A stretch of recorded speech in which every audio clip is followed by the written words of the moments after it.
So welcome back to the Untenable Podcast. I'm your co-host, Jason, and this is...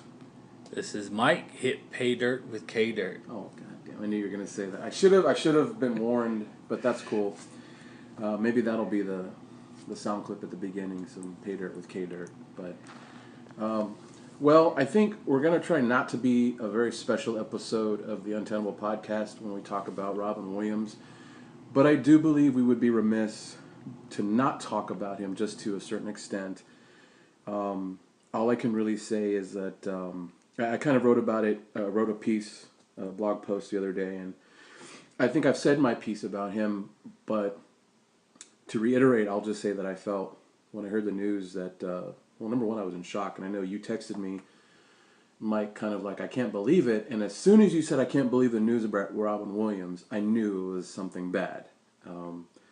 Not like he got arrested because they found some questionable material on his laptop or something. Nothing like that. I knew it was, for somebody like Robin Williams, it had to have been relatively serious. Either he was in critical condition, car accident, which is funny because I first thought it was maybe a severe heart attack because I knew he had heart surgery a couple of years ago.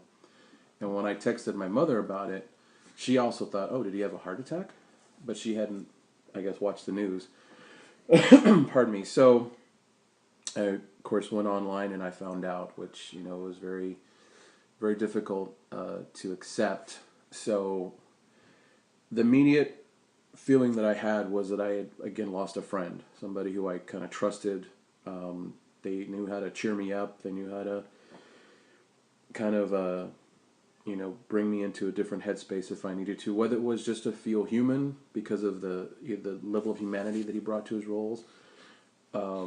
When we sometimes lose our faith in humanity, I think he brought that ethos to the role. The pathos, rather, to that role, whatever it would be. And I happened to have just watched The Fisher King about 2 weeks ago, and I realized how well that movie holds up for me. I hadn't seen it in over a decade. I have it on DVD hidden somewhere, and I just haven't watched it since. And I was so glad that I did. And I guess now, looking back, I could always revisit it because I just so happened to have watched it on Netflix. But now I kind of feel like it's going to be difficult for me to watch anything. What do you think, Mike? What are your thoughts? Well, I know when I first saw it, it was just complete shock. Because he always seemed like one of those guys where somebody would say that, he was full of life. That he just, emanated, energy and joy or some, things like that. But for me, I grew up, kind of watching all of his comedy specials. Oh yeah, I forget. On HBO usually. Yeah. That's what I was always into. Watching all of his comedy specials on HBO.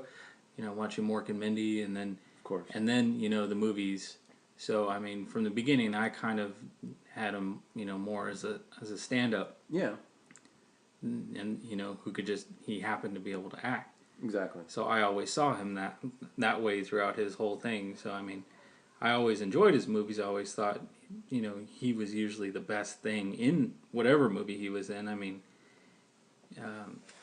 He's, he makes Hook a good movie, even though it's not really a good movie. It really isn't, and I've seen it a couple of times in the last decade or so, and like you said, he really is the better part of the movie. Yeah, I watch it, with the kids whenever it's on TV, and I'm sitting there thinking, why am I watching this? It's really not good. But he just brings an energy to it, and you can't help but watch. But there is one movie of his, though, that you have to drag me and make me watch it. What is that? Almost at gunpoint. You know what it is. It's Popeye. I cannot stand Popeye. Really? But I have a bigger problem probably with Altman, because I just don't like any of his movies. I think they're all, boring. I don't want to see the camera lingering on a lampshade when two characters are having a pivotal conversation. You want it on the characters. You want framing. You want context. Right. Yeah. I don't want it to look like the cameraman fell asleep and just slowly turned the camera as he slumped over in the chair. So you never really cared for Popeye? Yeah, and plus I never really got into the whole Popeye thing. You got Popeye and you got Bluto. Yeah, that's Bluto. and they're fighting over this rail thin anorexic woman, who's always in trouble, and she's causing more problems than she's worth. She's so annoying, and I mean, I guess that makes me superficial or whatever, but she wasn't my ideal woman, so I never understood why they would be fighting over her all the time. Yeah. So, and then so that's like the one movie, like if you say there's a Robin Williams tribute on TV or you better at not the see draft that house, clip or something. Don't try to sell me that Popeye on the big screen, because I'm not gonna go. I can't stand that movie.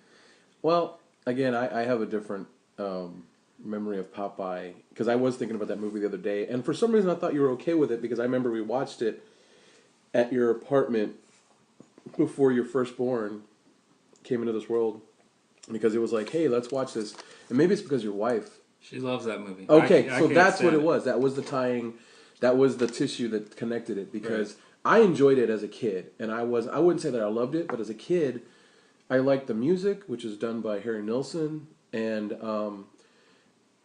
so I always enjoyed it, but I enjoyed the fighting, or the silly slapsticky stuff that he did with it, and so I really enjoyed that for that reason. My dad also kind of grew up reading some of the comic strips, and there was a cartoon, and he would watch the cartoon, so I think that was one of the reasons why I got taken to see it, because he at least specifically thought, oh, I think he'd like this, and so I always had fond memories of seeing it on cable, when cable was big here in San Antonio, and that was one of the first movies I can remember watching when we had those little that little zip cable box, and so that was one of the first movies I ever watched on cable. So this isn't meant to be a celebration of all things Popeye, but it really was one movie that I always held a fond place in my heart, and I always forgot that it was Robert Altman, to be honest with you, because it didn't seem like a Robert Altman movie to me.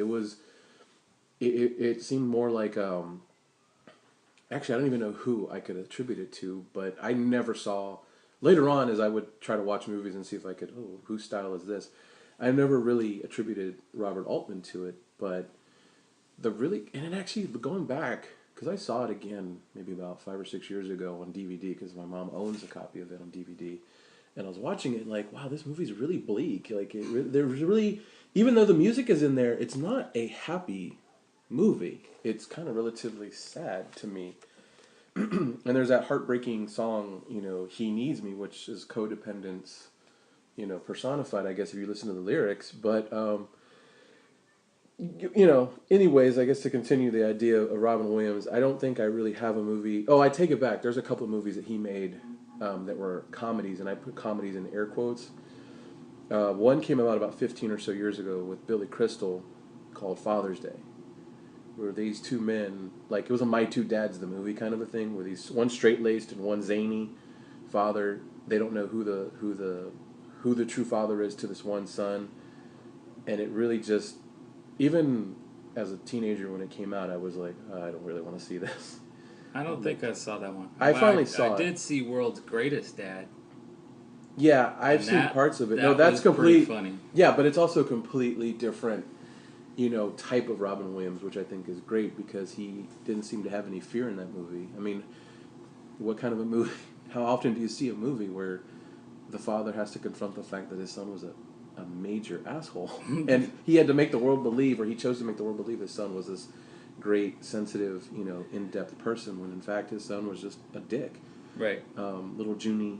Yeah, the kid from Spy Kids. Yeah, little Junie Mendoza or Cardoza, whatever that family's name was. But then there was the other movie, Old Dogs, with John Travolta, which... Is that the motorcycle one? No, that's Wild Hogs. And I thought the same thing. I was like, I don't remember him being in Wild Hogs, but no. He made it, and I think it's the same director, I could be wrong, but he made a movie in 2007 or 2009 called Old Dogs. And it was, again, for me, unwatchable. I have no idea what it's about. I tried sitting down. I think Seth Green is in it. I'm not sure. But it's John Travolta and Robin Williams, and I just really didn't care for it. But almost everything else. I mean, I was there for Good Will Hunting because he was in it.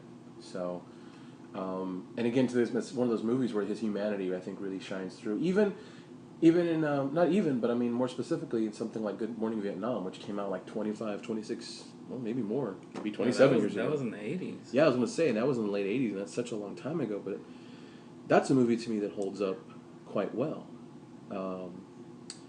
So, you know, I guess just to kind of put a finer point and kind of wrap this up, I think we're all, those of us who enjoy movies, are going to definitely miss Robin Williams. Not just because we're movie fans, but I think we're going to mourn him in a larger context because of the fact that he seemed to be just such a great guy.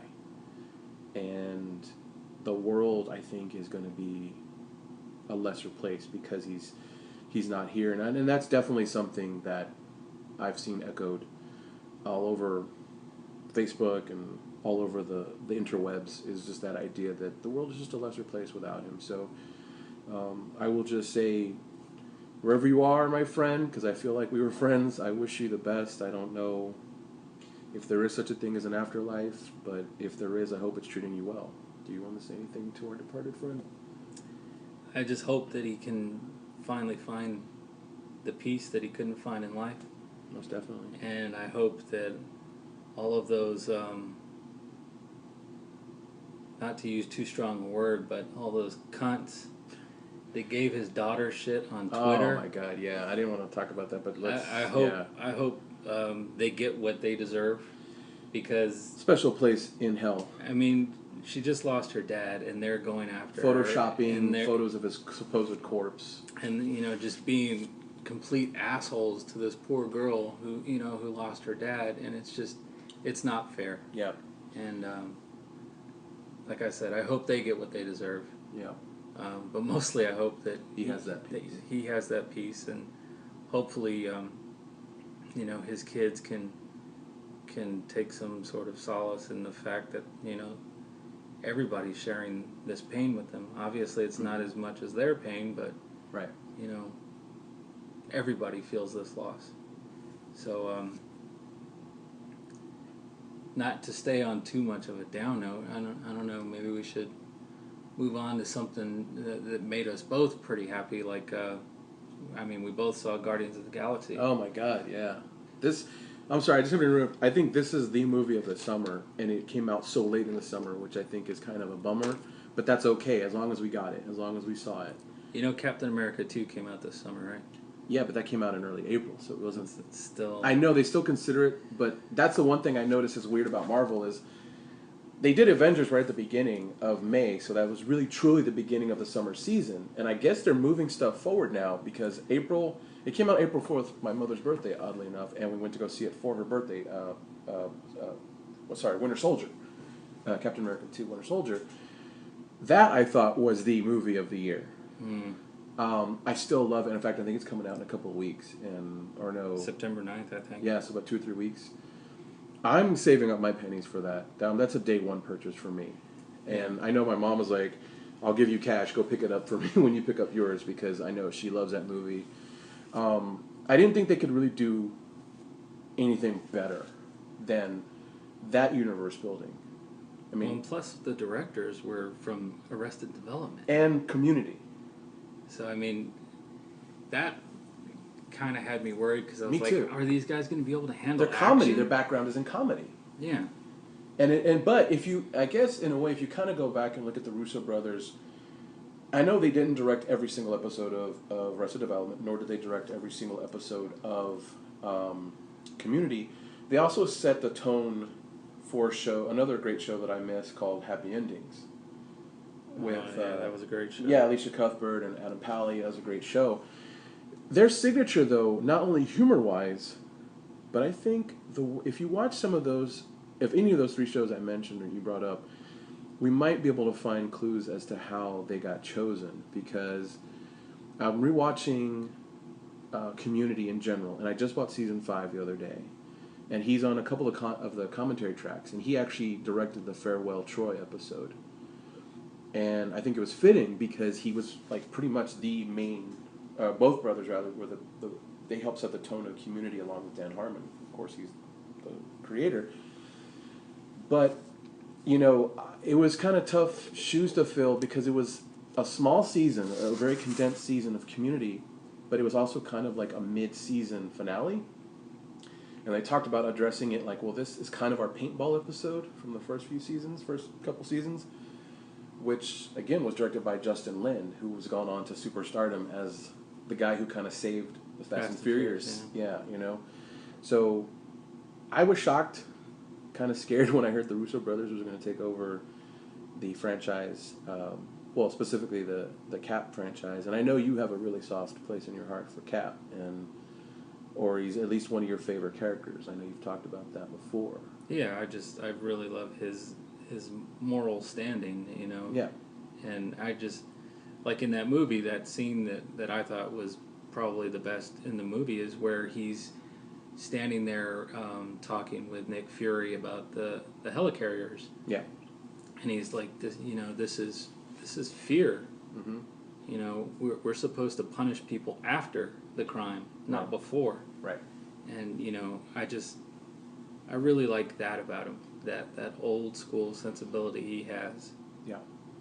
But, you know, it was a great movie, and then, you know, a couple weeks later, you know, we got X-Men. Yeah, which I personally enjoyed. I thought that was great. I was having, I mean... The Dinklage of it all? The Peter Dinklage part was the hardest pill to swallow. The small pill, though. Sorry. That was the toughest thing. I mean, yeah, he's got a great voice, but, you know, Bill Duke is so great. How do you not get somebody to play a younger Bill Duke? But I don't remember Bill Duke having any gravitas in the third movie, the X3, which maybe that's not his fault. Maybe that's just the way it was written. He was just a real small minor character in that movie, but his name happened to be Trask, and it may not be the same Trask, whatever, but it's still the name Trask. Yeah, and I tried to retcon it by like, no, I mean, somebody down the line got funky with somebody, and so therefore, this is how this Trask in this world exists, or something. But you have that problem in every X-Men movie. I mean, whoever makes them at the time seems to not care about continuity of any of the other X-Men movies that have come out. I think the good thing that Marvel Universe with Marvel Entertainment exclusive, meaning what, Disney now or Paramount, whoever owns them, their idea of universe building obviously is paying off in spades, whereas the 20th Century Fox handling of Marvel properties has been nothing but a single event type of movie. Even though they had sequels in the X trilogy, if you will, but they also had them in. I honestly I can't watch Fantastic Four whenever it's on television. I try. It's not shitty, but it's not. It's not fantastic. It's like when I used to write papers in like elementary school. Like a lot of them were just passable. Like they were C papers. It wasn't until I started practicing more and I got better. Like then I started getting A's on my papers. I think these are like they're turning in rough drafts, is what it feels like to me. And don't get me wrong, all the cast, they're great as actors, I think, in other stuff, though. But in that Marvel Universe movie, I just could not. And I'm like, I thought Silver Surfer would be better handled. He was the only good thing in that movie. But even then, I remember... I can't claim, and I will not claim that I know everything about the Marvel Universe, because I only know that which I kind of have a somewhat tenuous grasp on. An untenable, if you will. But I just remember Silver Surfer palling around with Spider-Man a lot. But maybe that's just because I saw a couple of covers where Spider-Man, interacted with Silver Surfer. But I also just thought Silver Surfer was this, like... they did treat him almost like a god, in the sense that he was, a planet gobbler kind of a thing. Well, no, he was Galactus scout. He goes out and he finds these planets, and Galactus... He marks them. Galactus comes and eats them, and in exchange, Silver Surfer's planet gets spared. Right. Which, they talked about in the movie, and he seemed to have, he was well acted by Doug Jones. Right. He was voiced well by Lawrence Fishburne. But then they did that thing where they thought it would be silly to show Galactus as this giant basic human in space, all in purple with the big antler helmet. Yeah. And so they went with the gas cloud, which is kind of what a lot of people complain about that Green Lantern movie. The main bad guy is, basically a gas cloud. Yeah. And, nobody wants to see that. Yeah. People like us want to see the giant dude come into orbit and, palm the planet and much like, remember in munch on it. Like Time Bandits, where that giant he's wearing a ship and he's underwater and he stands up, and it's like, that's what I pictured it to be like. Oh, this is how they're going to do Galactus. But, I mean, those missteps aside, if they continue on a path where they can develop these stories much more in a universal, with the idea of keeping things canon and in a universal concept like they have with the franchise that's actually owned and controlled directly by Marvel versus by having a proxy that they do over at 20th Century Fox with their story runners or their, I hate to call them showrunners, but their creative directors over there. But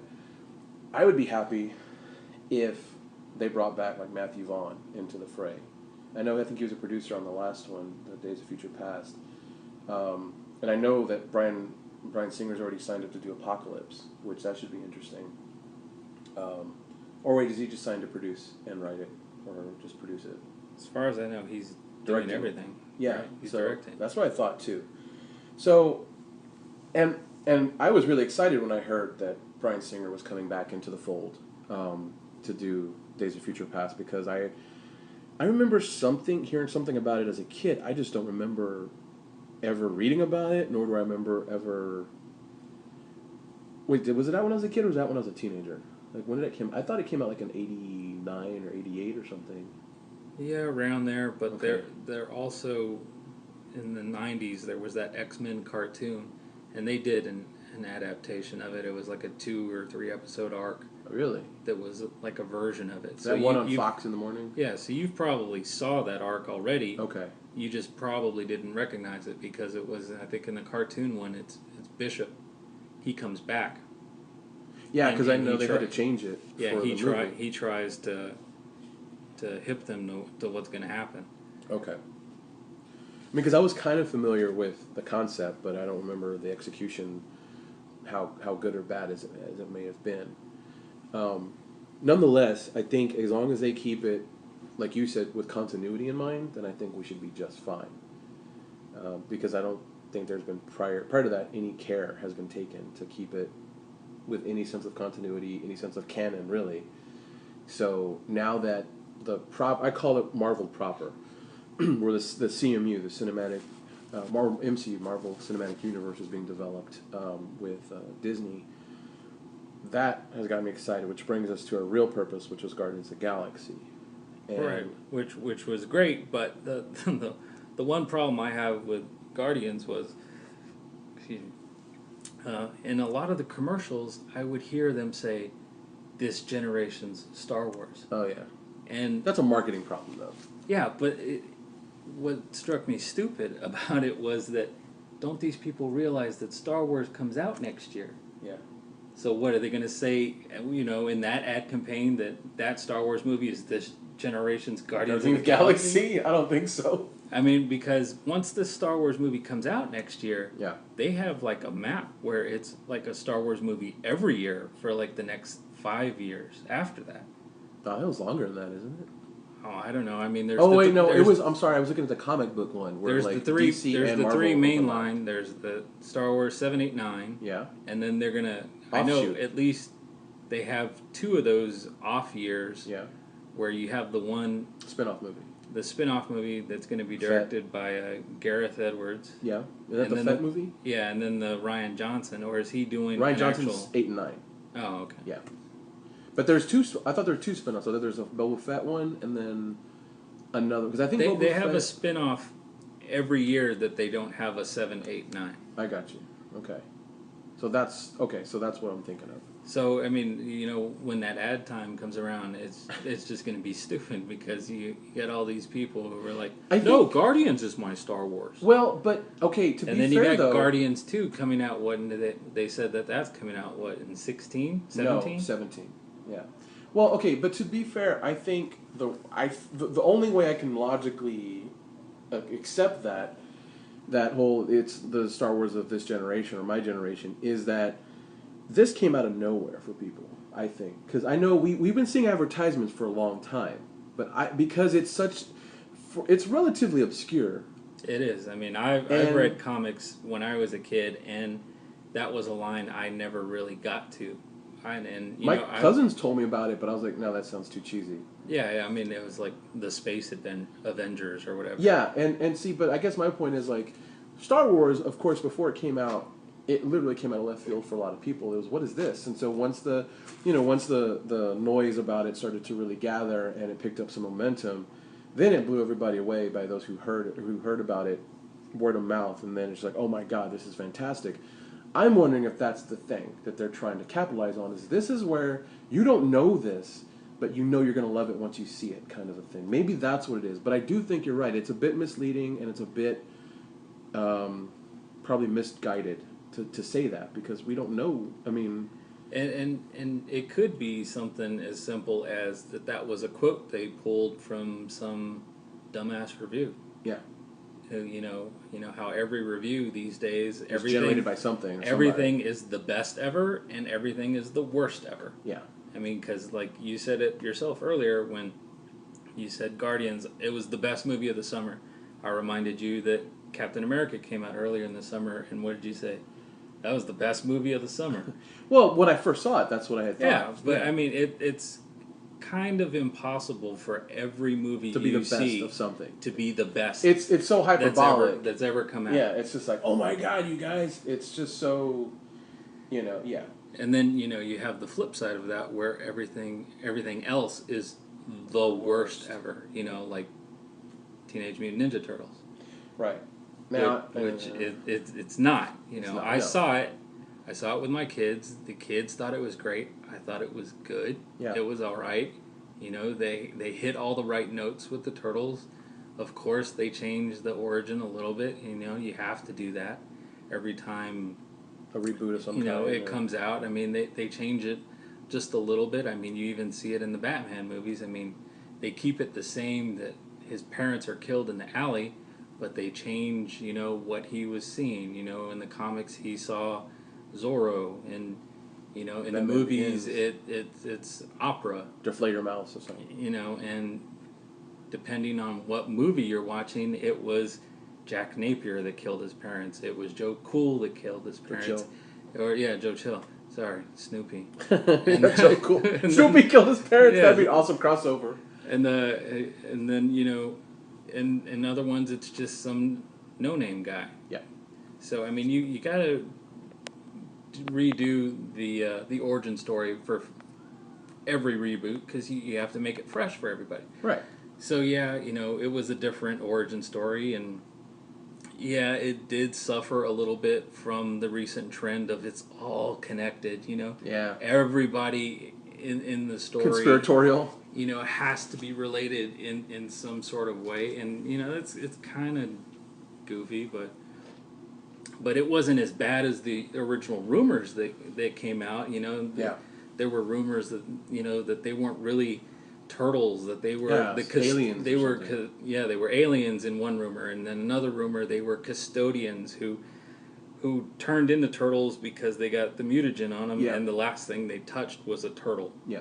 And they didn't learn, to be ninjas. That was just part of, the mutation that they just got. They were great at it all of a sudden. And the movie origin is nothing like that. It's more traditional. Regular turtles, mutagen. Mm-hmm. They mutate. And Splinter takes care of them, and I'm gonna get into spoilers on it because nobody wants to see it. Apparently not. Spoiler alert. Spoiler alert. But in the original Ninja Turtle movie that most everybody loves, how does Splinter know ninjutsu or karate, kung fu, whatever you want to call it? How does he know it? How do you see in the movie that he knows it? He's taught. No. Pre-mutagen, Splinter is just a regular ass rat. Yeah, right. In the cage, and he's standing up on 2 feet, mimicking. Oh yeah, so I guess he's not taught, but he learns it. Yeah, he's mimicking what his master sees. Just a regular rat. He had no mutagen on him. Right, he wasn't mutated. There was nothing special about him. And once he gets the mutagen on him, then he trains them, right? But you never see it. And in the new one, a lot of people are complaining that once they're in the sewer and they start mutating, Splinter basically finds a book, right? Okay. And the book has illustrations, and he trains himself through the book. Okay. Over 15 years, 20 years, whatever it was, and then he as he's training himself, he's training them. And because the mutagen mutates them, makes them smarter, whatever, they all pick it up fairly quickly. And I see all these people who are like, that's fucking bullshit that you could learn karate from a magazine.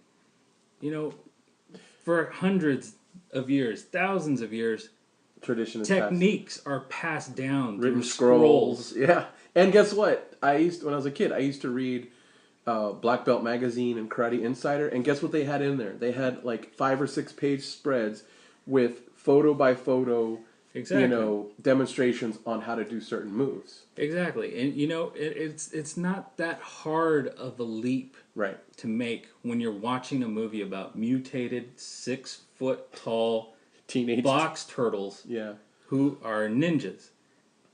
Yes. Suspension of disbelief has to include some other elements. You should have already had that leap when you bought the damn ticket to go see a movie called Teenage Mutant Ninja Turtles. Right. The title alone should chip you off that it's not going to be... It's not that big of a deal that he learns it from a book and teaches it. A lot of people learn things from books. Right. I know some people, politicians may not like people to know that you can learn from books and that you should probably read a few, but it's possible. Yeah. And there's no real major problems with that movie. I mean, another complaint is, Michelangelo talks too much about how hot Megan Fox is. You know what? He's a teenager. He's horny. You know what else? Megan Fox is hot. Yeah, guess what? Spoiler alert, she's hot. Get over it. Yeah. He's the only one talking about it because that's his character. He was always the silly one. He was always the, oh, geez, not again. Now, they all had their moments in the cartoon and the movies where they would goof up to some extent, but Michelangelo was the one who kind of needed rescuing, as I recall. Because he did something dumb, he said something dumb, because that's just who he was. Right. And in the movie, it fits that he's the one. And a lot of these white knight reviewers are like, oh, it's gross that he sees Megan Fox and he's like, I can feel my shell tightening. Get over it, dude. Okay, yeah. He's a fucking teenager. Whatever. Everybody's shells were tightened back then. Yeah. Raph's not making a big deal about it because he's always being an asshole. Donnie's not making a big deal about it because he's the nerd. He probably doesn't even realize that she's a girl. Yeah. Leo doesn't make a big deal about it because he's the leader and he's supposed to be better than all of them. He's supposed to be, minding the ship. So, I mean, the fact that Mike brings it up once or twice, the fact that, Will Arnett, turns and sees her hanging out of a truck as she's taking pictures and, does a double take at her ass while she's hanging out the window. Anybody would do that. Yeah. It's not gross. I mean, if you want to say something's gross, look at Transformers where Michael Bay has the camera basically he shoots the movie ups that chick's ass as she's going up the stairs in Transformers 3. Yeah. Well, it gets kind of worse in part 4 because it's like a 18 or 19-year-old girl and he's constantly lingering on her ass on her really super tight short shorts. Right. Which of course Mark Wahlberg being her, way too young father, is like... What are you talking about? He's like 50. He's old. He's not that old, bro. He looks young, but he's old. He's like 45 at most, if that old. Anyways. But anyway, yeah. I mean, there aren't these huge, glaring, major problems with this movie that all these reviewers are talking about. I mean, my 7-year-old could follow it. I asked her, like what happened? Why is Shredder and Sax, why do they go to activate the virus themselves? And she's like, well, they have to. They never said anything about having a remote control, Dad. Yeah. They have to go and turn it on themselves. Well, if they're there and they turn it on, won't they get sick too? Well, Dad, they said that they had the cure, and they showed you he had the cure. He was making more of it. Right. That's why he was there, because that's where the lab was to make more cure. Yeah. And I was like, okay, so you don't have a problem with it? She's like, no. Why are you having a problem with it? And I was like, why do you have a problem with it, Dad? I was like, I'm not having a problem with it. I just wanted to see if you understood it, because a lot of professional people who got paid to review these things, right, so often in their reviews they say, I couldn't follow it. I had no idea what was going on. I couldn't tell you who was in that movie. And it makes me wonder, are these guys sitting there with their face in their phone the entire time instead of watching the movie and paying just a bare minimum of attention? Yeah. The amount of attention that a 7-year-old can pay and pick up all these things that are supposed plot holes and, right, non-plot. You should, maybe Maya's not a good example. Well, I don't know. If you show her Prometheus and see if she understands the art. Because it's funny, because some coworkers and I were talking about Prometheus. No, wait, who was it? No, some friends of mine. Well, they're coworkers, but they're some friends of mine. We were talking about Prometheus. One of my friends, she saw it for the first time, and she's like, yeah, it wasn't like the best movie I've ever seen, but I thought it was a really good movie. But she'd never seen the Alien movies before that.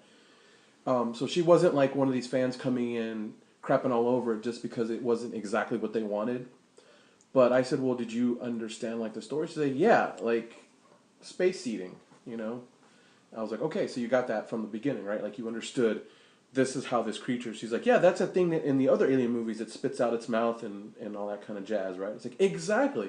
So I asked her, well, did you have any problems with the plot point? She's like, no, I don't think so. And she kind of recounted what she could recall. After one viewing, she recounted all the major plot points.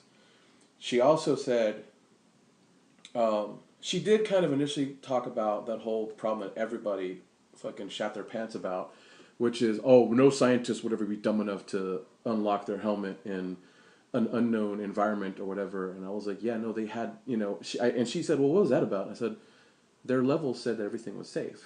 That's why they did it. They checked it. It's still not good procedure. It's not good procedure, but it's also not unheard of that once you get your fucking levels checked and everything checks out, you can make, all right, I think it's safe to take my helmet off. But again, I don't want to make this about Prometheus because we could spend all night talking about how that was not as bad as people made it, which is kind of in line with what you're talking about with Turtles. A lot of reviewers, I personally believe, want to create, a manufacturer, quote unquote, controversy and, dialogue from its readership by bringing up these points, because I don't think, I would hate to think that they're that dumb and they're that, they possess such a small amount of any kind of context or any kind of actual cognitive ability to watch a movie and understand what's being said. Now, granted, I cannot recite every line from a movie and give you every through line point because I'm not that far on the autistic spectrum, okay? Right, but you would never tell someone, I had no idea what was going on. Never would I do that, because guess what? I watched the movie. But you see that in so many reviews where the reviewer says, I couldn't tell you what the plot was. Mm-hmm. Well, fucking pay attention, dude. It's there. It's there. And, sure, the master plan from Shredder and Sax was goofy, but... It's a kid's movie. Most movies where you have an evil mastermind, most of their plans are dumb. They're ridiculous. Full of holes, too, if you think about it. I mean, look at Lex Luthor in any Superman movie. I mean, he wants to, create new landmass. Yeah, he wants to blow up, the San Andreas Fault so that all the Arizona, or New Mexico or whatever right. land that he bought will be valuable. That's dumb. But growing land in the water. Yeah, without a military to secure it and to fight off the United States. Exactly. It's going to get taken over. Yeah, you're not going to be like, oh, I threw this shit in the ocean, caused all these millions of deaths, but this land is mine and you can't take it from me. He doesn't have that many mercenaries at his bidding. No, they're going to fucking drone your ass, and exactly. they're going to take over that piece of shit that you grew off the coast of Metropolis, which it looked like a barren wasteland. I don't know why he it looked like the surface of a planet that had yet to be actually, explored or whatever. Yeah, they haven't gotten Lex Luthor right in a movie yet. I mean, I'm hoping in the new one that they get him right, more along the lines of the evil Tony Stark that he is sometimes in the comics, where he has a power suit. Mm-hmm. He even gets to be president.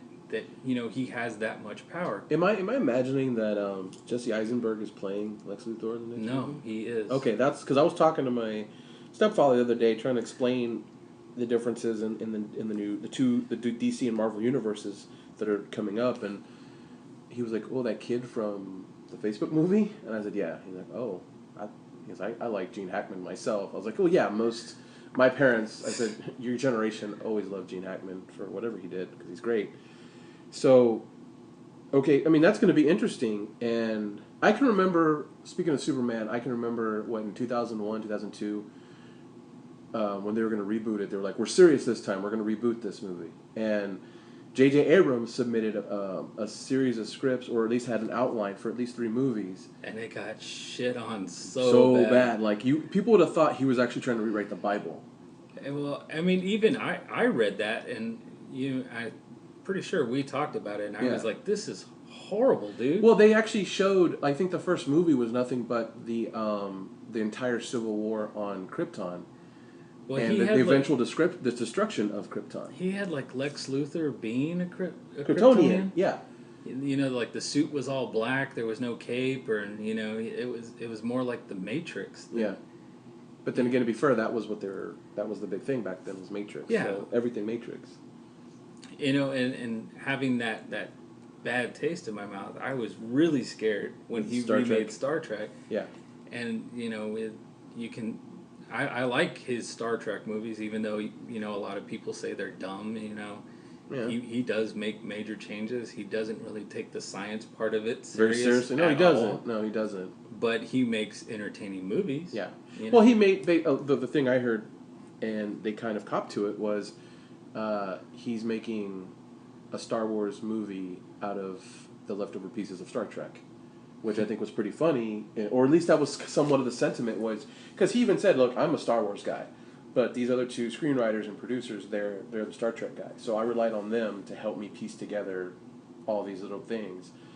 And because Robert Orci, I think, or Kurtzman, one of the 2 came out and said that the 3rd movie is going to be more like what classic Trekkers are expecting. That they just had to lay the groundwork. Deep space exploration. Exactly. And I know for Star Trek Into Darkness, one of the biggest complaints I never really understood was they were talking about, you completely missed the boat on what Gene Roddenberry's vision of the future was. It was about exploration and science and humanity, not about warfare and conspiracy theories. But that was a comment on today's society. Yeah, we live in a post 9/11 world, so therefore the storyline kind of reflected that. As did Gene Roddenberry talk about the potential that mankind had in space, because guess what was the big thing when Star Trek was out? The space race.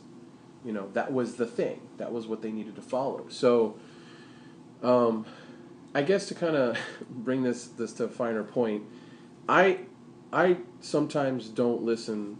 Oftentimes I don't listen to what the critics are saying. However, you're probably asking, why haven't you seen Turtles yet, Jason? Well, I haven't seen Turtles because part of me was like, I'm thinking this is going to be good, but personally speaking, I'm on a I sound like a senior citizen. I'm on a fixed income right now, just because I have a lot of expenses right now have to be considered. So I'm like, I can't always go to see a movie, on my own unless somebody is like, hey, I'll pay for your ticket. Which, my mom and stepfather wanted to see Expendables 3 yesterday, which we can talk about next. But that was how I got to see that movie. And they also want to see Guardians of the Galaxy, thankfully, so that's how I got to see Guardians of the Galaxy. I would gladly pay for it on my own, but I rarely listen to critics because I feel like, you know, I guess maybe I take They're just clickbait. Yeah, I take a Kevin Smith approach to it, where I get his whole rant against critics when he was kind of off, but I get what he was saying when he was doing Cop Out. He's like, this is not a movie that's designed to be critically analyzed. It's a movie about two dumb cops, kind of a thing. I mean, he goes, you know, his whole thing was, for crying out loud, it used to be called A Couple of Dicks for a reason. And I know he really alienated himself from the online community, especially critics at that point, because he kind of went after them saying, if you're going to review a movie and you're going to be a dick about it, maybe you should just pay for your own ticket instead of seeing something for free and shitting all over it just because you feel like shitting all over it instead of being constructive about it, which I agree. If you read a lot of online reviews, they're being snarky because they can. Right. You know, not that they're not, at least they're being upfront about it, most of them, because a lot of the websites they write for, their byline has a picture of them with their Twitter feed and their Facebook or whatever. But I still think a lot of them are being unfair, right, in the sense that they're just trying, like you said, to be clickbait. So somebody will click on it and read like, oh my God, what's this about? And you read it and they're either they're way too harsh, or they're not even near what they said they were, like how harsh it looked like they were going to be based on the titling, right, of the article. And maybe that's just a new editorial thing for the web. I have no idea. But I'd much rather read a blogger, someone who does not get paid, but is actually writing because A, they love to write, and B, they love to write about whatever topic, you know, they're writing about. Right, like there's, you know, I don't really like any of these reviews. I mean, I read them because for some reason I have to read them. Yeah, no, I know. But, that's why I know, love Slash Film. I see so much of them, you know, they're just full of snark and smart ass, but then I'll go out and I'll search, remember Armand White? Yeah. Yeah, I'll go out and I'll search for his review, because even though he doesn't always like movies that I like yeah, he hates all the Dark Knight movies, he hates Inception, mm-hmm, right? But at least in his reviews, you know, like we've talked about, it's a literary point of view. You know, he cites technique. You know, he talks about film history, and he's not making one-liners, and he's not talking. He's not setting up punchlines. He's not talking shit just to talk shit. You know, he's got a point to what he's trying to say, at least. Right. So, I mean, and I don't know if he reviewed Ninja Turtle. Probably not. Probably not, but that'd be awesome if he said this is the best film of the year. I mean, I'm sure if Jason Statham was in it, he would have reviewed it, and he would have said it was fucking awesome, because he loves Statham movies for some reason. Well, and again, what I consider to be a film critic, and I was listening to a podcast just the other day, and they brought this up, and I agreed with it 100%. A film critic is somebody who actually, like Armand White, but in less of a dick way, will actually look at technique, the literary tradition, the cinematic tradition, and how all those elements tie together to get the final product, and then dissect the problems or illuminate the best things about them. That's a film critic, almost like a film historian, if you will. Oh, Leonard Maltin was talking about that on WTF Pod. He was talking to Mark Maron, like another guy, Mark Maron. And well, we did meet him. That's true. He was cool. I still have those stickers too.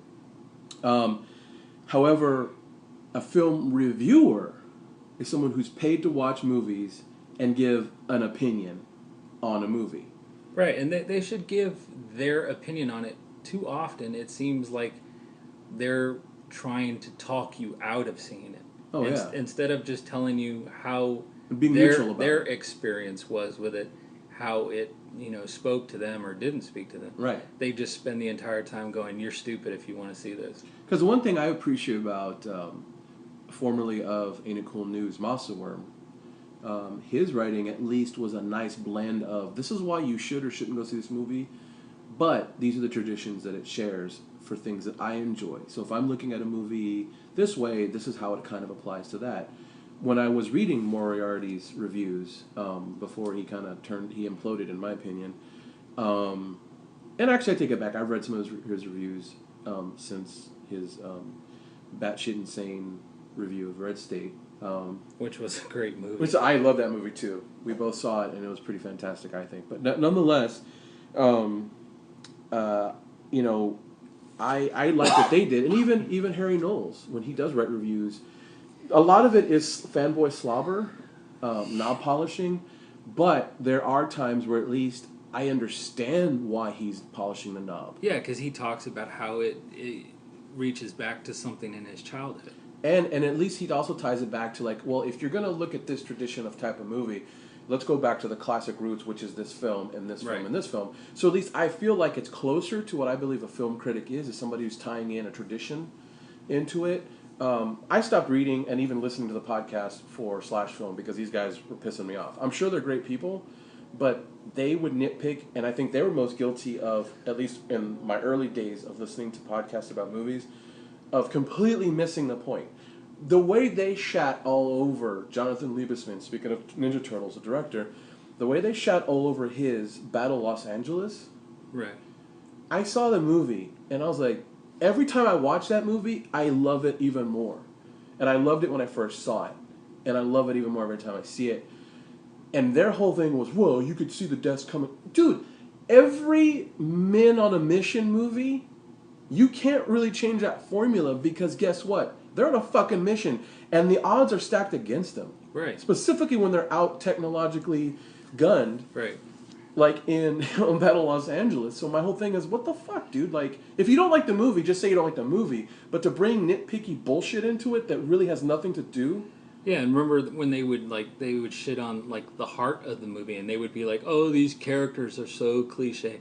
You know, I have a lot of family members who are in the military. Yeah, I come from a military family too. A lot of military people, and you know those cliches exist. You do have the naive, you know, young guy who signed up just because he's dumb and had nothing to do. Yeah. You know, you have the family man. You have the older grizzled, veteran who's seen some shit. You know. Yeah. You know those they exist. You know, and to not have them in the movie would be disingenuous. Yeah, I mean that's part of the makeup of these real people. Yeah. You know, and the movie, I liked it. You know, anytime anybody asked me about it, I mean, I would lower their expectations, and I said, well, you know, it was all right. It's like a B grade mix of, you know, Black Hawk Down and District 9. Yeah. And they would go, oh, I love those movies. I was like, yeah, it's kind of like that. Not nearly as good. Those two movies are clearly superior. Standalone, exactly. But it's like a nice matinee mix of those movies. Totally. Because it has heart, you know. It doesn't try to rise above what it is. No, it's just trying to entertain you. It's right. trying to tell a story. And, you know, I really liked it. I did too. Like I said, I have it on Blu-ray. I finally bought it about a year ago, and sometimes I just want to watch it. Yeah. Or if it's even on, like now they started running it on TNT, I think, or Fox, or FX, I think. When that thing's on, that goes on my list of things I'll stop doing what I'm doing. Yeah. And sit and watch it. And remember, in almost all of the reviews, it was one of those movies where, like, the worst film of the decade. Oh, I know, and man. it's like, come on, really? So fucking hyperbolic and so, you know, Jesus, like, I can't stand that. I mean, if you don't like a movie, you don't like a movie. Right. But please, in my opinion, I guess there is logic behind some of these reviews where I'm like, okay, I see where you're going with this, but a lot of times it just seems like they're being snarky to be snarky and not actually giving good reasons. I mean, I've disagreed with some coworkers and friends before as well about movies, and it's kind of like, okay, well, let's leave it at that. But to say that something is on a spectrum of worst to best, no. I happen to like this movie, and a lot of it, of course, is how am I feeling at the time that I see this movie. Am I looking forward to it? Am I being dragged to it? But still, I'm not going to say it's the worst fucking movie I've ever seen. Now, because to me that means everything is in a finite frame of reference to where I can say, to me that sounds like, okay, so that means I'm going to, die tomorrow? Because of all the movies I've seen up until this point, this has to be the last one. It's probably going to be the worst one. So I just don't buy that kind of argument. So I will eventually see Turtles. I'd like to see it before it goes out of theaters. It's a fun movie. I mean, if you're a fan of Ninja Turtles, you'll like the movie. And I am. And it's the thing I remember texting you, like, I just kind of feel like I've grown out of it.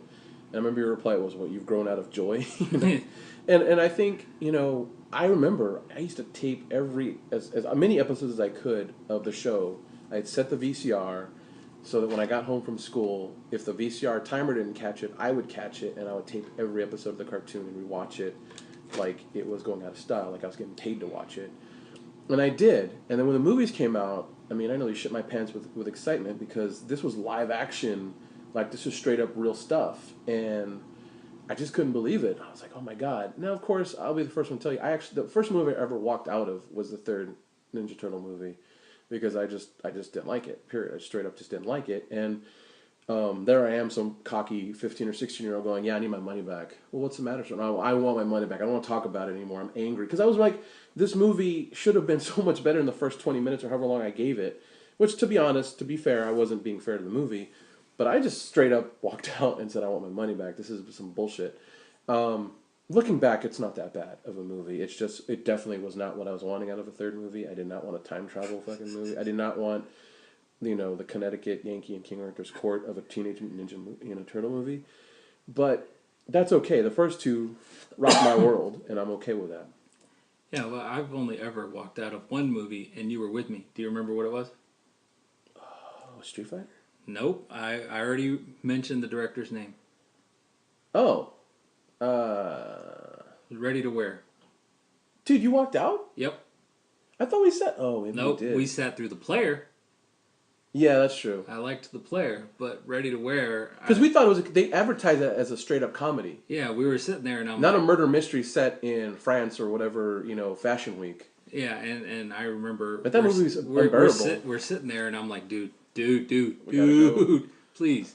And so we got up and we left. That's right. I don't think we even asked for our money back. We just left. I think we were embarrassed. Oh, that's right. We didn't want to say what we saw or what we paid for. Because it wasn't Ready to Wear until like maybe a week after it came out. It was Pret-a-Porter, and having to say I want to see 2 for Pret-a-Porter, that would have been like the beginning of our love story kind of movie. Right. We should have been arm in arm. Exactly. When we bought tickets. 2 for Pret-a-Porter, please, and one Coke, one straw, 1 tub of popcorn with a hole cut out.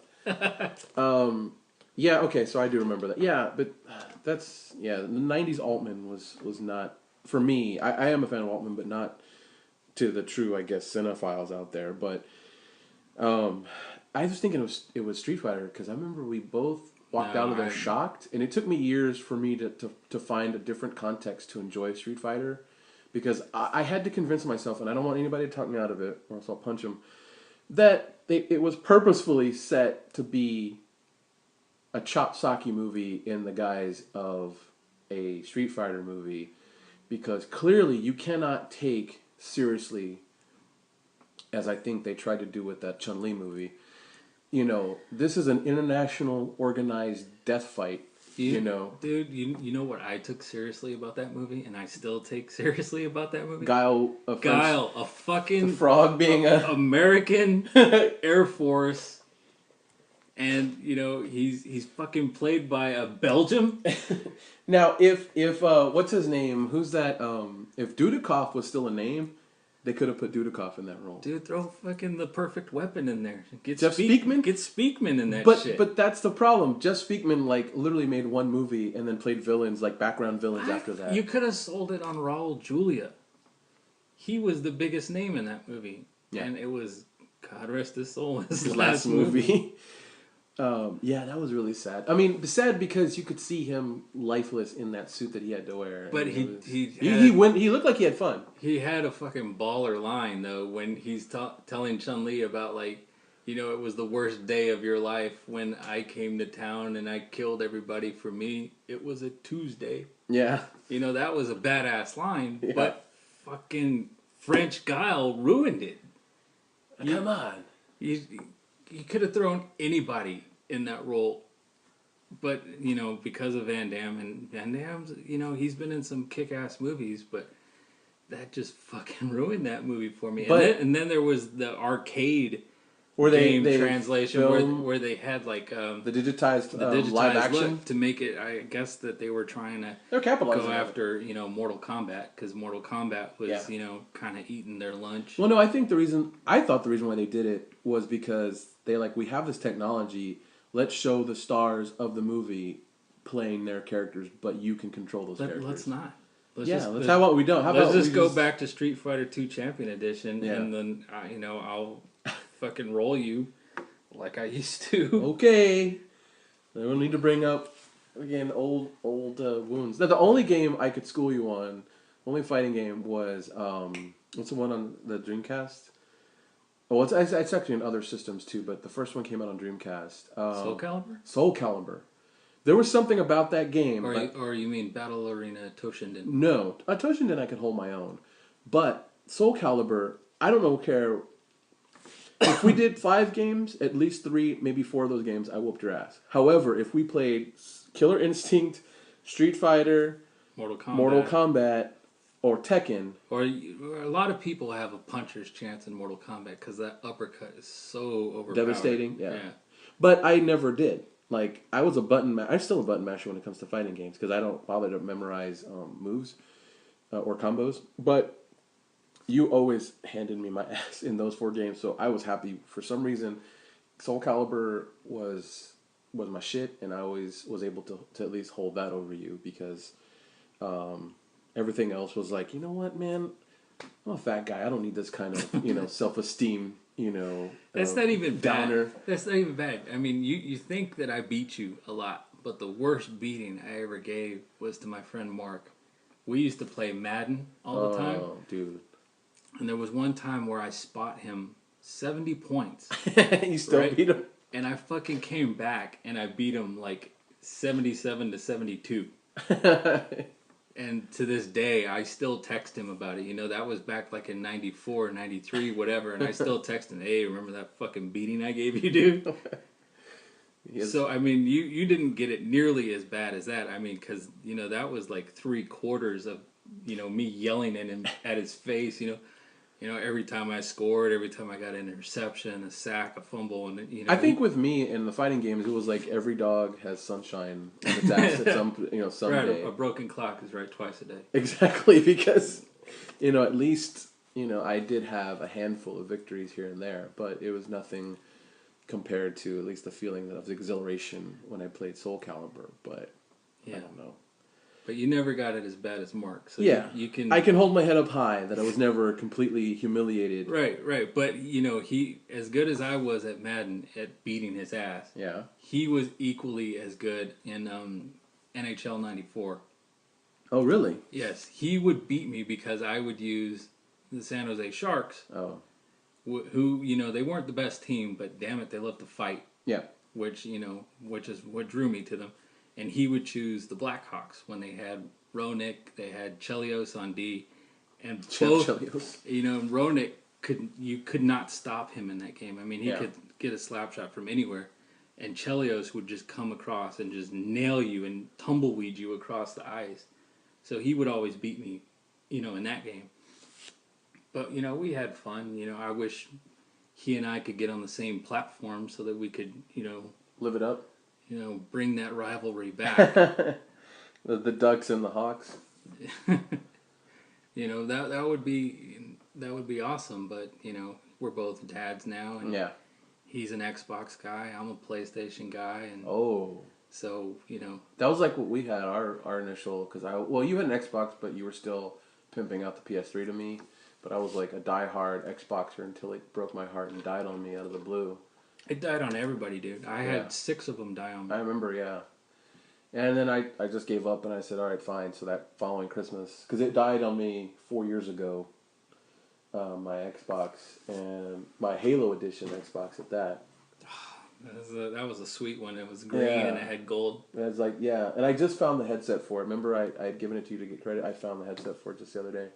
But, that Christmas is when I got my PS3, and now I'm going to have to, at some point I'm going to have to get the PS4 because I know there's going to be a certain set of games that aren't going to have a compatible version on the PS3, or at least a really probably pared down version of... Probably starting next holiday, or next year, you'll see the stuff where it's only going to be on PS4. On PS4 and Xbox. I mean, this year you're still going to get your Call of Duty game. Yeah, which I'm going to buy on PS3, I'm not going to lie. And at some point I'll buy it. I mean, you have Assassin's Creed, which I know you don't really get into that series. I love that series, so I'll get... I'm going to try to get into it because a friend of mine gave me his copy of Assassin's Creed 2 because I think he'd just beaten it or he just got halfway through it. He was like, well, it's not my thing. Do you want it? And I was like, sure, because he got it for like, $5 over at GameStop or whatever. And so I have it. I just need to start it. And you also need to start I and know, finish Dead the Space Uncharted games. And Dead Space. The Walking Dead. I know. But, okay, so let's just put this on the record here. I've said this for years when you had your gamer blog years ago. I shall always be the video game tourist. Because I like to visit these places and I hang out for a little while, take some photos, get some trophies, if you will, finish the game at least once, but then I don't ever revisit it. Or if I find a game that is casually interesting to me, I just find a reason not to go through it because I'm like, oh, I'm just not that good at it. Like I've told you, the reason why I'm literally scared of the Walking Dead game because I can't control probably the most realistic version of handling a gunfire under stress in that the mechanics of that in that game because I picked it up forgetting this character is a kid. It was a kid, right? Well, or is it a young adult? I forget. No, she's young. She's like 8 or 9. And I have to fight off 1 or 2 zombies, and I'm like, oh, this is like like in Spec Ops game or something like that. And I'm like, plap plap, and like no, this thing it's like you're fumbling with the ammunition, you're fumbling to try to aim it and then pull the trigger, and I'm like, I'm gonna get eaten if I don't hurry up and do something. Well, and so you only use a gun like maybe twice in that game, and that's not even the most intense thing in that game. The most intense thing is making those choices, right? Where that timer is going in the corner, and it's depending on the choice. Sometimes you have more time, sometimes it's quick, and you have to be able to read. Right. You have to be able to you were listening to what the characters were talking about. Yeah. And then you get the choices, and then you have to try to make a choice, knowing that one choice is going to piss off one faction of the group, one choice is going to piss off the other, one choice is kind of neutral, and one choice is just you being an asshole. See, that's the thing is, I guess, and I've always been this way with any RPGs, MMORPGs, whatever you want to, anything that requires thinking and analytical skills when it comes to video gaming, I've always been like, no thanks. Because I don't like to read when I'm playing a video game. I'm not going to lie. I'm one of those archaic, not even archaic, but I'm just one of those Neanderthals who just wants to blow something up, throw a knife at it, throw an axe at it, hack and slash, shoot 'em up, whatever. Just I'm a destroyer is what I am. I am not a world builder. I am not a thinker. I'm a destroyer. And so that idea is what bothers me because it's like, great. So I have to break my cycle of gaming, what's been my milieu for 20 years of just going apeshit inside of a room or on a battlefield. Now I have to start thinking about shit. And I have other friends who are gamers like you. They're like, oh, RPGs are just fine. Like, in fact, I prefer them over any kind of a shooter. And I'm like, you're not my friend anymore because I don't know how to talk to you. Well, I don't like the Eastern RPGs like your Final Fantasies and things like that. But I've been trying to broaden your gaming palette for years. I know, and I've been resisting you at every turn. Remember, I bought you the Jedi one. Star Wars Knights of the Old Republic on the old Xbox. Yeah. And I was like, I was like, this is a great game. You got to give it a chance. It's got a great story. And it had fucking swords in it, dude. You came back to me and you're like, dude, I have to fucking read and I can't just hit the button and he hits people. Right. What is this shit? And I'm like, well, you're building a story. Look at it that way. And you're like, nah, dude. No. I want to cut people in half. With a lightsaber, mind you. Not a fucking sword. What you had to learn. I understand your character didn't know he was a Jedi in the beginning. But that's my thing. I want the game to start off. Spoilers for a decade-old game. I want to start off the dude, the man, with everything I need to have and go in there. Like, again, there's the one thing about, let's say, the Ghost Recon series or the Call of Duty series. Okay, I'm in the role of a Spec Ops operator, so it's understood that I'm going to know something, my character rather. Of course, if my performance as the player, then that's on me. But, I mean, come on, man, just give me something to break, give me something to destroy things with. And that's the problem. And I'm going to willingly go on the record and say, that's the reason why I am going to, but I will begrudgingly play through The Walking Dead because it was fucking tense as all hell, trying to just like, am I doing this right? Oh my god, I think it's coming at me. So the stress that I was feeling, it was almost like it was like detecting my levels of stress and actually translating it through this character because I was just insanely nervous and anxious. I played it for 15 minutes straight and I got scared and I turned, not scared, well I guess scared's the right word, too anxious and I had to turn it off, man. Like it was bringing me down. You gotta play through it though. I know, but it was bringing me down, bro. Now That's the point. It's supposed to bring you down. Well, why would I do that to myself? Because the story is good. Yeah. In a lot of ways, the story in that game is better than a lot of the TV episodes. Yeah, that's what I've heard. Because it can go to darker places. Right. And because you have some sort of authorship in it. I mean, you're making choices. You have the true agency versus you're more active versus passive, and right? It does a very good job of making you think that you're directing the story when really you're not. Yeah. You know, you're basically choosing, 1, 2, or 3, and they're all going to lead to the same place. You're just going to change minor things along the way. But it makes you feel like you're completely creating the story, like you have total control over it, and you don't. That's scary, man. You have to play it. I will. I mean, before you got here, I was busting out some. Don't lie. What? You were watching Mindy. No, I was watching Mindy, but before that, when you finally texted me saying, "Hey, man, I'm on my way," I was looking at the back of the game case. No, I was playing. What's the one by EA that is discontinued? Medal of Honor. Yes, Medal of Honor. Warfighter. Yeah, which I think that game was unfairly shit on. It wasn't a perfect game. Both in the Medal of Honor series were unfairly shit on. I liked them, and the one level I was playing, of course, I stopped playing because, God, those breach. Okay, I can breach pretty well in every other game, but again, this one is more like, okay, son, we'll slow it down and give you the benefit of the doubt that you can hit your targets. So I stopped playing it because I had to breach, but I liked the level which was Bosnia. You had, and first, you run up the stairs with the fog and all that. Yeah. So that but I stopped at the breaching point because I was getting frustrated, and for some reason thought you were already on your way. And that's when you texted me saying, "Hey, I'm on my way." And I was like, "Okay, so I might as well turn something on." And that's when I watched the Mindy Project because it's a fantastic show coming this fall on Fox. I don't know what night yet, but I'll let everybody know when it's coming back. It's a fantastic show. So I was watching the Mindy Project, okay? But before that, I was testing out Warfighter. But I picked up the game, and I saw... Because The Walking Dead is in that stack over by the TV right now. It's over there. And I look at it sometimes when I want to play a game. Do I want to play Far Cry 3, which I'm finally getting into, or do I want to play Walking Dead? I want to feel good about humanity a little bit more than the other, so I'm going to stay with Far Cry 3 is not the answer to that because it goes to a fucking dark place too. It's better than... a child having right. You're not putting an 8-year-old in danger the entire time. Exactly. This is some bro from the States who probably has what's coming to him, and I'm driving around, roving bands of pirates, on land pirates, if you will. So, I don't know. I think, I promise you, I will definitely get around to it, and I will. I tried playing Dead Space the other day, but I'm not going to lie to you. I got scared because I had all the lights off. I made the mistake of playing with the lights off, and I got scared. No, that's a perfect way to play.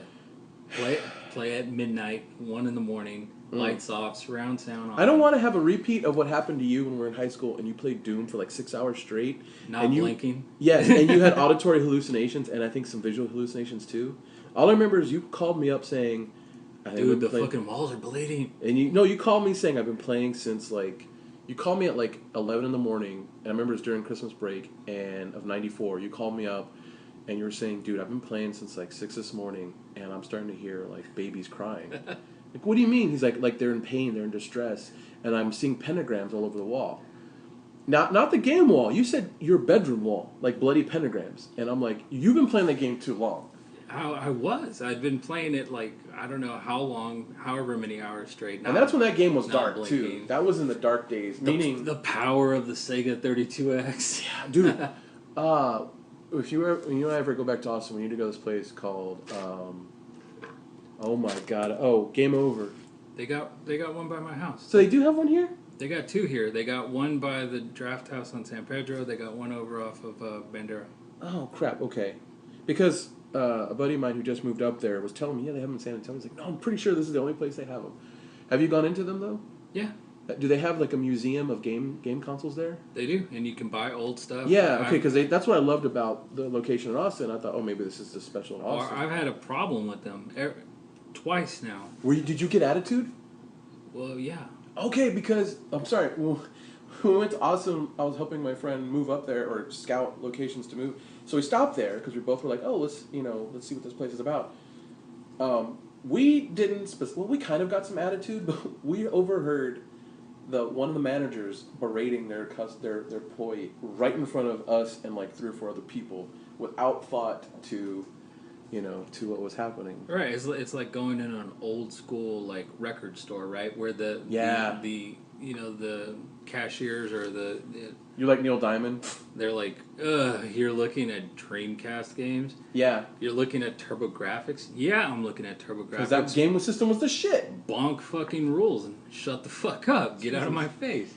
Samurai Showdown rules, bro. Yeah, well, not everybody can have a Neo Geo. You had it, didn't you? No, I never had a Neo Geo. Well, I know I played it at the arcade. I thought you had it. No, Neo Geo is one of the systems I never had. I never had a Saturn either. Yeah, you did. No, you're thinking the Atari Jaguar. Yeah, Jaguar. That was an awesome system. For the 6 weeks you had it back in the summer of '95. Yeah, after a while I was like, you can't keep a system just to play Tempest and Predators and Alien versus Predator. Although they were both great games. However, apparently you figured out that fucking keypad configuration. Because remember we were both like, wait a minute, where's the fire button? it had those cool overlays that you put underneath. It had like a little. Oh, okay, that's what it was. Like a text pad underneath. So that it gave you the combinations. Yeah, and all the you would directions. put that overlay, and that overlay would be like an Alien versus Predator. It was like your weapon select system. Oh, that's right. It was me who didn't like it because guess what? I don't like to think when I play video games. As And we've already established. You had to memorize. Yeah. Your patterns. What the thing was, and you were always stop, look down at the controller. And then, boop, I get hit. Right, and then there's a face hugger wrapped up on Yeah, it. humping my face. That's exactly what happened with that game. Okay, well, because I was thinking we should go back there and visit, but okay. It's a great store, but the 2 times I went in there, I bought, my son loves Pokemon, I bought him older, like, brick Game Boy, the old school Game Boy. I bought those Pokemon games, and twice they didn't work. And you would think that would be something that they would check out. I mean, the game would turn on and it would play, but neither one of them would save. Really? So as soon as he turned it off, all his progress got reset. That's lame. And, when you take it back, they give you bullshit about, what's your problem? You can't have your money back. You have to have credit. And, you don't have another copy of that game. Yeah. And, it's kind of sad because that's a great concept. Yeah. Because I love those old games. I love all games. I love going there just because of the one visit I had, and they had old strategy guides, and then like in the little museum in the back with all the gaming systems. Oh, right. I remember Mike had that, and we played on the 32X. That's what got me reminding me of the Sega CD. And a 32X add-on you bought, or you got for Christmas the following year. Yeah, I got it because of Star Wars. Yes. And Rogue Squadron? No, it was I think it was just called Star Wars Arcade. Enemy Fighters. And it looked horrible. It was just like different shades of blue and brown. Yeah, it was like the polygons too. And it had like this horrible voiceover where he's like, the guy that's supposed to be Admiral Akbar, and he sounded like he was from Jersey or something, right? The enemy fighters. Enemy fighters are coming through. And you're like... True. They're coming true. It's a trap.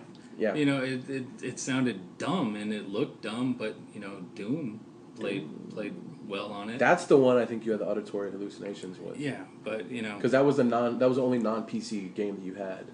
That version of that, rather. Yeah, but, I mean, while we're talking about games, I saw this last week there was this big conference over in Europe, and they were talking about the new Tomb Raider game, right? And you haven't played the reboot. No. I played the remaster on PlayStation 4, and I really liked it. Mm-hmm.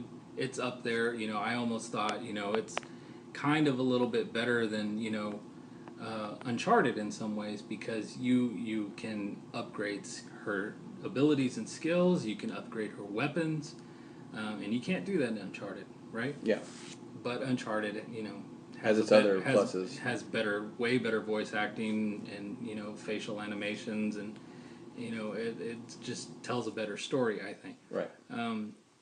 But that last Tomb Raider was really good, and I was looking forward to a sequel to it. But then they came out and they said, that the sequel is going to be exclusive to Xbox. Yeah, that pissed off a lot of people. I know it pissed off one of my friends. She was angry because she has a PS4. Yeah, well, I mean, she sounds smart. And a PS3 as well. Or she sounds really smart. Yeah. But it makes no sense to me, because I think the last reported numbers I saw was there's 10 million PS4s out there sold to consumers, and the Xbox number is somewhere around 5 million. Man. And the idea that they would buy that game and that the company would sell them the game and think that selling to 5 million customers is a better idea than selling to a potential 15 million. And even, not everybody who owns both those systems is going to buy it. Right. But even if it's like 30 or 40% of each user base, pretty good numbers. 40% of 15 million is Better. a bigger number than 40% of 5 million. Yeah. And it makes no sense in any stretch of the imagination. Why would anybody do that? I mean, the only thing that kind of makes sense is that game is going to supposedly come out same time as Uncharted 4. Mm-hmm. So, maybe the developer thought, everybody's going to buy Uncharted 4. Nobody's going to buy our game. Right. Let's just give it to Xbox because we'll have, a captive audience who doesn't have an option, who's going to be hungry for games, even though Halo 5 will be out at that same time. It doesn't make sense to me. And, it didn't piss me off as much because, hey, I still get Uncharted. Yeah. They get stuck with Tomb Raider, which is going to be a good game, probably. Yeah. But it's a shitty move. Third-party developers should not be making exclusive games. It's bad enough that they already, make exclusive missions. Yeah, the DLC content. That you only get on one console, or that you only get from, if you buy it from GameStop, you get this. If you buy it from Amazon, you get that. That's already, unfriendly to the customer because you're not going to buy. They tried that with Star Trek Into Darkness, where if you bought it from Target, you got one type of bonus disc experience. If you bought it from Best Buy, one of them, or Walmart, one of them did did not have those commentary tracks. Yeah, they broke up all the special features. Yeah. And I got screwed on that deal because, I bought the 3D combo pack because my mom has a 3D TV and player, so I gave her the 3D copy. I kept the Blu-ray copy. And, my Blu-ray copy didn't have the special features, and then I went back and looked, and I was like, oh shit, I needed to buy just the plain 2D copy to get the special, so that whole idea, exclusive DLC and piecemealing the exclusives is just dumb altogether. Yeah. But this whole thing of putting Tomb Raider on just one console and the one that sells the least. Yeah. It doesn't make any sense to me. I mean, the only thing that makes sense to me about it, and it probably is true, I would say, maybe I'm just a pessimist, is probably in real life. Well, that doesn't seem like to make sense. Why would you do something like that? Money. Yeah, Microsoft is hurting, and they don't have the first-party development that they used to have. Mm-hmm. They, closed all those studios, so they have to go out and they have to buy these things. And now, well, not only that, but the promise to them of having, the exclusive audience, like you said, the exclusivity, the audiences, the fan base will follow. I don't know, man. Like you said, the over and under on that seems pretty skewed. Why would they go for, like you said, possibly 30% of 5 million versus 30 to 40% of 15 million? Why would you narrow your... I mean, maybe there's some kind of complicated, MBA level math involved that I'm never going to understand, but it just seems like a dumb move on my part. I don't know all the, all the politics behind it. because I rely on you to kind of tell me that kind of stuff. So this is really the first time we've talked about it, but it doesn't seem right. And I do know from Tumblr and from every other little article I could find, it's pissing people off. It's not consumer friendly. No. I mean, and even PC people aren't going to get it. That's right. I mean, that's pretty much. Sorry, I didn't mean to cut you off, but that was pretty much like one of the bigger, for any of those kind of games, really. Yeah, and and they came back, and the Xbox people said, well, there is a duration on the exclusivity, meaning at some point it could go. In 3 years, it'll come back to all platforms when nobody will give a shit. Yeah, and it'll be on the classics label. Right. They'll the Xbox guy was like, it's not my job to comment on when it'll go anywhere else. I can tell you it's going to be on us, and it's going to be on us for a while. And it's bullshit. By the time it comes out, if it does come out on PlayStation, people like me aren't going to care. And yeah, you've moved on. You moved on to the next greatest thing. I would have already played Uncharted 4. And, maybe there'll be another God of War game or another Infamous or, whatever's new. And I'm not going to care about Tomb Raider anymore. Yeah. I mean, unless I get an Xbox, which, Halo might, draw me over. Sunset Overdrive, looks real cool. That comes out at the end of October. I mean, they included it in one of the bundles. They announced 3 bundles. One was Sunset Overdrive, one was Call of Duty, and one was FIFA. And what was interesting about those 3 bundles is none of them had the Kinect in the box anymore. Which basically means what? Kinect's dead. It's not going anywhere anymore because they didn't include it in those bundles. And they still don't say when you can buy it separately, which I don't care. I don't want it. Yeah. I had it on 360. It was a piece of shit. Yeah. It wouldn't work with us. We have glasses. You have to take them off. Yeah. For the damn thing to even recognize you. And even then, half the time it didn't recognize you. You had to yell at it. It was just a piece of shit. Yeah. So I wasn't looking forward to it on Xbox One, and when they said that it was mandatory and it was, an extra $100, it really pissed me off. And so, I mean, I'm probably not going to get one this year again. Maybe, Halo 5 has to look outstanding. Yeah. Because I love Halo. Yeah. But by that time, I'm going to be so invested in my PS4 and, also in the Wii U, which I finally got earlier this year. And that's been a great system. I feel bad that I didn't get it because, it's got great games on it. Mario Kart 8 is great. Super Mario 3D World is great. Zombie U is great. And then you probably wouldn't be able to play it. It's pretty intense. And you have to look down at that tablet controller because it uses it kind of like a scanner. Oh. Right? And like if you're entering a code into the door, like a keypad, you have to look down at that, which means, the TV perspective is pushed down.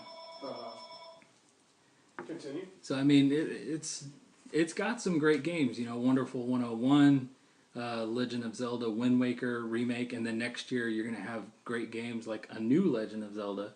Oh yeah, I saw something about that. Yeah, so I mean, it's a great little system, and Nintendo's gonna keep putting out their great games. You just won't have any third-party support because that all dried up and went away. But you're still gonna get great games. Hopefully, they do a Metroid game. Oh, that would be cool. Because what was the last? How long ago was it been since there was a Metroid game? 2005, 2006. It's been a while. The last one they did was like a hybrid 2D, 3D thing where it was by the guys that made Ninja Gaiden. And it had like parts where you were third person and you could see her and she's fighting, and then it would go to first person. Yeah.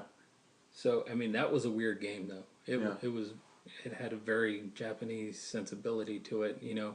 In all the previous games she was just this powerful female character, and in that one she was kind of subservient, and she was being bossed around, and she kind of looked to the male characters in the game kind of like for their approval and for help and things like that. So she wasn't as badass as she was on her own in the older games. Interesting. But that's that new hybrid version, then. That was Metroid Other M. Okay. See, I'd never heard of that one. But the other ones were just, first-person adventures. Yeah. They were like a shooter, but not necessarily. It didn't have the intensity of a first-person shooter. Right. There was a lot of backtracking and exploration. You just were doing it in the first person. Right. So those were great games.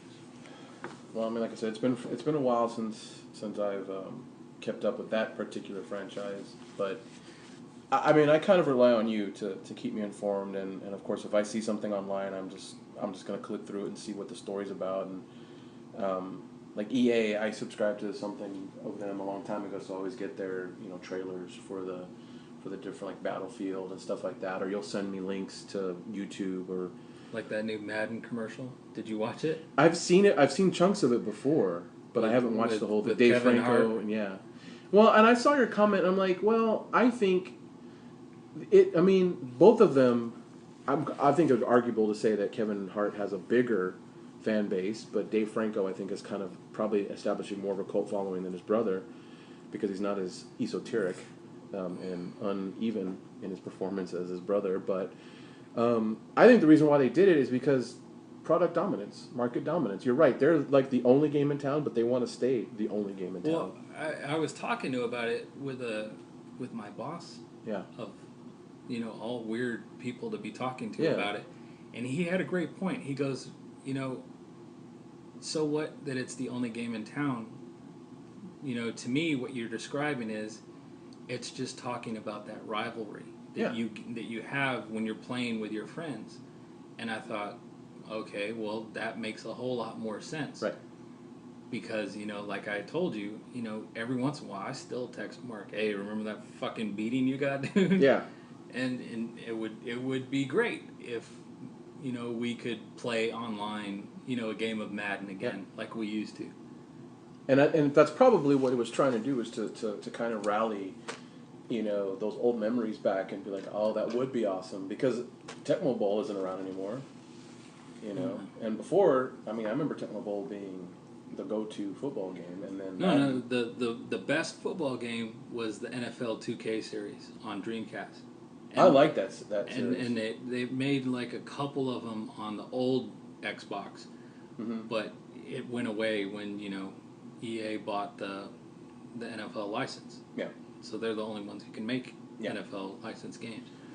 But that was a better game. That was, I mean, it had some of the weirdest stuff in it. I mean, like, you could put a music disc in the player, rip songs, and cue those songs during the game, right? During the game. Like, if you got a sack, you could say, play this 5-second clip from this Metallica song. Yeah. I score, if I get a gain of yards of more than 25 yards, play this clip of music. Yeah. And that was great. You never see anything like that in Madden. Madden's the same bullshit every It's year. a standard formula, and guess what? It's a standard formula for success, rather. And no one's going to really want to toy with, especially because, I mean, Madden's been around at least, 20 years, if not more? 25. Yeah. So... that's why last year it was called Madden 25. Was it? I haven't paid attention to Madden in a long time, because, I mean, it's not my game. I mean, it never was my game. I'd played it occasionally. That was another game you made me feel bad about myself when we tried to play Madden. Because I try to make you feel bad. It just happened that my little feelings got hurt and I went home crying. No. Just like when we played hockey, when we played NHL. But yeah, so I mean, I think the reason why they do that is it comes back down to, we talked about the whole decision with, I'm sure Tomb Raider came down to money. It's... Yeah. Microsoft rolled up with, a couple of dump trucks and dropped it on Square Enix. Yeah. They accepted it. And, it's still a dumb idea. Yeah. But, reasonings aside, it is a dumb idea. Yeah, but, I mean, forget all that. I mean, we were supposed to be talking about Guardians of the Galaxy. Oh, yeah. Well, it's a fantastic movie, so everybody go see it if you haven't already. It's in theaters now. Buy the soundtrack. The soundtrack is fucking awesome. Yeah, well, that's one thing my mom commented It's heartbreaking in context. Oh, yeah. But it's a great, I liked it because, and I've read articles after the fact, after I saw the movie, and they were right, that truly the soundtrack is the unspoken heart of the movie, because of the way it takes an antiquated technology and it again against all of this universe bending and disrupting and disintegrating power, there's this, magnetic tape spool encased in plastic that is his awesome mix. That Sony Walkman that just keeps on trucking. Yeah, if you will. Yeah, a little outside of.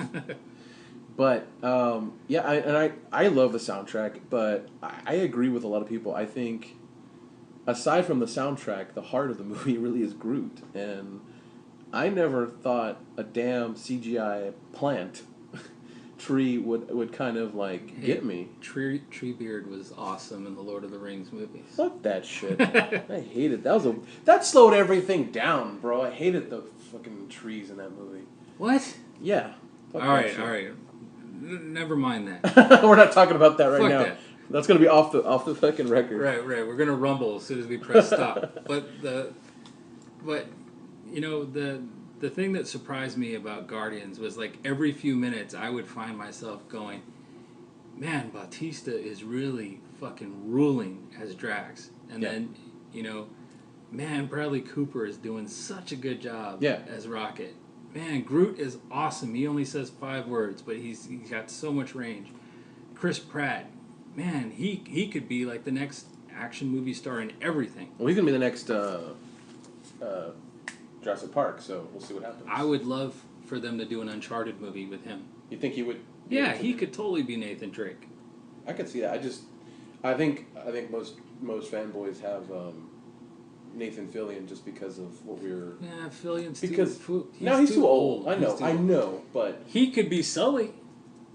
Or you could get Bruce Campbell. Bruce Campbell would be a fucking awesome Sully. Yeah.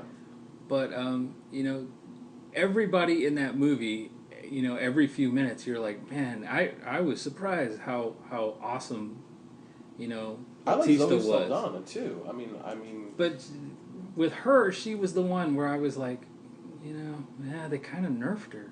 She wasn't as badass as I was. Well, I also hoping for. I wondered about that a little bit, and the only thing I could think of, it's not quite her movie yet, but I think that they established her well enough to where if they wanted to mine the darkness within, the fact that she's an assassin, she's a fallen quote-unquote daughter of Thanos, that could be something to definitely mine later. I could definitely see her showing up in an Avengers 3 situation, being the one to be like, you guys are in for one hell of a ride, and then, Quill shows up, Star-Lord shows up with her or something. But how hot was Amy Pond as Nebula?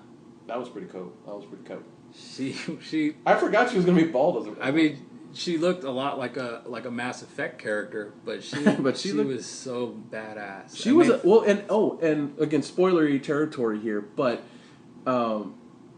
when my mom saw it, she told me she leaned over to my stepfather and was like, he was like, hey, where did that girl go? Isn't she on the loose? She's like, yeah, she just took off. So she's gonna be. And we're all talking about it. I go, yeah, she's probably gonna be the impetus for the later, shenanigans that are gonna bring in the Guardians in the next adventure or whatever incarnation they happen to show up in. So I'm looking forward to that. I'm looking forward to how they actually are going to be able to blend that universe or those universes together. So. I don't know, I can't wait for that. I think you texted me something to the effect of day one, Blu-ray, which I totally agree. Same thing with, Captain America, Winter Soldier, and kind of wrapping things up a little bit. I would say I can't wait for those to come out on home video, because that's where those movies live for me, is when I can pop them in to my Blu-ray player, to my PS3, or even if I have the download, the digital download, just sit there and just watch it. I traded off, with my mom, I bought her for Christmas the Avengers on Blu-ray combo set, so I had the DVD version. Gross. And then she bought me... DVD is just gross, dude. Watch Blu-rays. Dude, I can't afford $40 a hit for all these different... They're $14.99 if you pay attention. Now they are. But No. when I was out there buying them... No, I literally had a very hard time finding an Avengers Blu-ray copy that wasn't a combo pack and it cost $40 somewhere. You're just shopping at the wrong time. But dude, I want it. I want it now, and I'm going to get it now. So that's what I had. And in my defense, most of the time I email you or I text you and say, hey, look, it's going to be this cheap at this time. But I've already bought it by that point. I'm buying it the day it comes out, and I'm always paying less than you. Well, okay, no, that is the problem. To be fair, you're right, because I try to buy movies on the release date, or like I bought season 5 of Community the other day when during its release week, because it was like a $5 to $10 difference between what it was going to eventually sell for on the regular basis. However, I don't always have the luxury of being able to afford even the cheaper price, Yeah, but I don't think anybody wants to hear our odd couple stuff. I think we go back to Guardians to talk about how awesome it was, and even like Lee Pace. Oh, man. I don't really know anything about him. I never watched Pushing Daisies. Oh, see, I was a fan of Pushing Daisies. From So I day one. didn't know anything about him. I don't watch *Halt and Catch Fire*, so I don't know. He's good in that, but I haven't kept up with it at all. Like, I don't know what happened at the end of this first season. But if there's a reason to watch that show, it's Lee Pace. But I mean, I liked him in that movie. I thought he was pretty cool. But the only thing that bothered me the whole movie is like I wanted to watch Thor go up against him. I wanted to see those two smash hammers. Yeah. Okay. But whoa, hey, Tiger. Hey. No, I Hey. did say sword fighting. But you don't want to see his Infinity Gauntlet come out? No. And it's sad that they he's probably not going to be fighting Thor in any other movie. Probably not. But this is, we are dealing with an Infinity Gauntlet type universe situation here, so you just never know. Yeah, you're talking about comic books where everybody can, Wolverine can grow back his adamantium claws from one movie to the next. Yeah, from his Origins movie, and then you can change race and actual stature from a character. Right, you can make Cyclops his younger brother, his older brother, and make him an X-Men 30 years before he is an X-Men, even though he's in the first class of X-Men. It's all dumb. To quote Joey Tribbiani from Friends, it's mind-boggling. Mind-boggling. Because your brain doesn't know where to go with that information. So, I guess we're about running out of some time here. So, are there any final thoughts about anything we've talked about that you want to kind of address? Put a little bow on anything? I want to leave you with my favorite and probably one of the first Robin Williams bits I ever saw. Okay. He's taught, and it's something I say to this day. I say it to my teenage son, okay. And when my daughter gets old enough, I'll teach it to her. Oh, no. And he was talking about Shakespeare in the Park. Okay.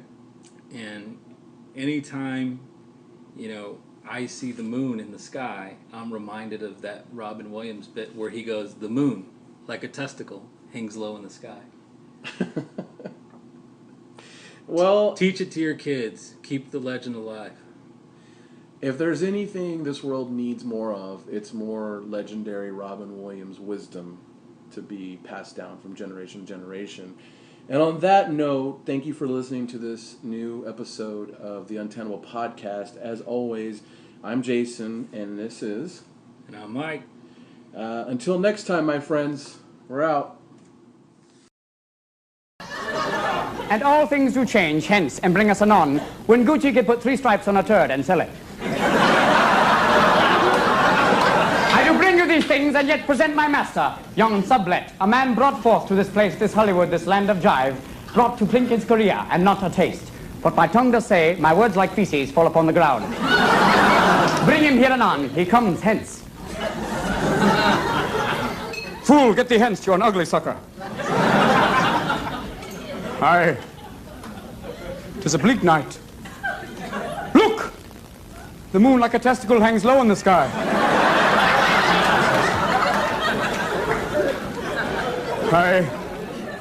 I fear this bodes not well, and yet I see strange things pass before me anon.